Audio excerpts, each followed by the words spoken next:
অন্তর্বর্তী সরকারের আইন, বিচার ও সংসদ বিষয়ক উপদেষ্টা অধ্যাপক ডক্টর আসিফ নজরুল বিদেশে চলে গেছেন এ খবর সামাজিক যোগাযোগ মাধ্যমে ছড়িয়ে পড়ে।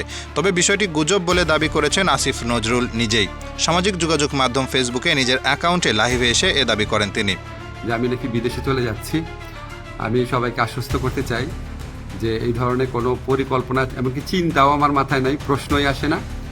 আমি মনে করি এই ধরনের গুজব, গুঞ্জন এবং আজগুবি বিভিন্ন তথ্য যারা ছড়াচ্ছেন, এটা হচ্ছে আজকে ছাত্র জনতার যে ঐতিহাসিক জুলাই বিপ্লবের মাধ্যমে আজকে যে জনগণের প্রত্যাশা সৃষ্টি হয়েছে সেটাকে বিভ্রান্ত করা এবং জনমনে অহেতুক প্রশ্ন সৃষ্টি করার একটা অসৎ উদ্দেশ্যে করা হচ্ছে।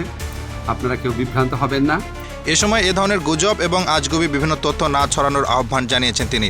লাইভে এসে আসিফ নজরুল আরও বলেন, আমি কয়েকদিন আগেও পত্রিকাতে ইন্টারভিউ দিয়েছি, তবে এটা ঠিক আমি একটু মিডিয়াতে কম আসছি কারণ আমার অনেক কাজ, এবং আমার কাছে মনে হয়েছে যদি আমার কার্যক্রমে যদি কোনো অগ্রগতি হয় সেটা আমি জানাবো। অহেতুক এখন তো আমি আর টক শোয়ের মানুষ না, এখন আমাকে কাজ করতে হবে, কাজটাতে বেশি কনসেন্ট্রেট করতে হবে। অধ্যাপক আসিফ নজরুল বলেন, প্রবাসী কল্যাণ মন্ত্রণালয় ও আইন মন্ত্রণালয় দুক্ষেত্রেই কিছু অগ্রগতি হচ্ছে। অল্প কিছুদিনের মধ্যে আপনাদের তা জানাবো।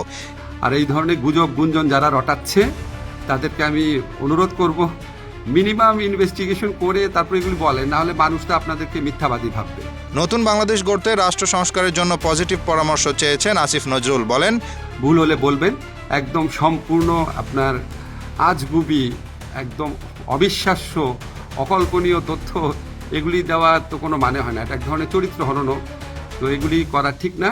আপনারা আশা করি সকল বিভ্রান্তির অবসান ঘটবে আমার বক্তব্যের মধ্যে দিয়ে। Hasibur Rahman, daily our Bangladesh.